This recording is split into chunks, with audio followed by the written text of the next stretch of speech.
Hello മക്കളെ, എല്ലാവരോടും ഒരു ഇമ്പോർട്ടൻ്റ് ആയിട്ട് ഒരു കാര്യം പറയാനാണ് ഞാൻ വോയിസ് ഇടുന്നത്. ബെറ്റർ നിങ്ങളുണ്ടെന്ന് അറിയില്ല, നിങ്ങൾ മുഴുവനായിട്ട് കേൾക്കണം. ഒക്കെയാണ് പ്ലാൻ, നമ്മുടെ 6 ദിവസത്തെ പ്ലാൻ. ഫസ്റ്റ് എടുക്കാൻ നിൽക്കേണ്ട 6 ദിവസം ഉഴപ്പാൻ നിൽക്കേണ്ട, നല്ല പണിയിട്ട് പിന്നീട് റിഗ്രറ്റ് അടിച്ച് കാര്യമില്ല. എനിക്ക് 6 ദിവസം ഞാൻ 6 ദിവസമായിട്ട് എന്ത് തേങ്ങ ചെയ്ത് എന്ത് മാങ്ങ ചെയ്തെന്ന് പിന്നീട് അതൊരു വിഷമമായി മാറും. അതുകൊണ്ടാണ് പറയുന്നത് 6 ദിവസം കൂടെ ഉണ്ടാവാം. പറ്റുന്ന പോലെ ഞാൻ ചെയ്യാം, പറ്റുന്ന പോലെ നിങ്ങൾ കൂടെ നിൽക്കുക. നമ്മൾ ഡേ 1 ഒരു സ്റ്റഡി പ്ലാൻ ആണ്. ഇപ്പോൾ ഡേ 1, ഡേ 2, ഡേ 3, ഡേ 4 അങ്ങനെയുള്ള സ്റ്റഡി പ്ലാനുകൾ ഞാൻ ഉടനെ അപ്ഡേറ്റ് ചെയ്തിടാം. ഞാൻ എപ്പോഴും നിങ്ങൾ പറയുന്ന ഒരു കാര്യം മക്കളെ, എല്ലാ ചോദ്യം അവർ പറഞ്ഞ ചോദ്യങ്ങൾ മുഴുവൻ മക്കളെ ചെയ്യണം.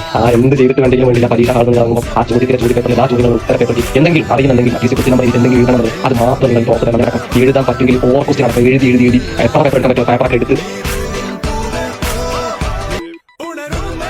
നല്ല അറിയാണ്ടോ അൽഹംദുലില്ലാ അടിപൊളിയാണ്. എനിക്ക് അത്ര പറയുള്ളൂ. സ്റ്റഡി പ്ലാനോട് ഇല്ലേ ഞാനൊക്കെ മൂഞ്ചി പോയി. പഠിച്ചാതെ 6 ദിവസമായിട്ട് എന്താ പറയുക 3 ദിവസം പഠിച്ചുകൊണ്ടിരുന്നു. ഏതായാലും അതേപോലെ ഫോളോ ചെയ്തു. ഒരു എക്സാമിൽ വന്ന് നല്ല ഹാപ്പിയാണ്. ഞാനും ഇതുവരെയോളം ഇരുന്നവരെ എവിടെ ഇരുന്നിട്ടില്ല. എക്സാം ഓളായിരുന്നെങ്കിലും എൻ്റെ ടെൻഷൻ എനിക്കായിരുന്നു.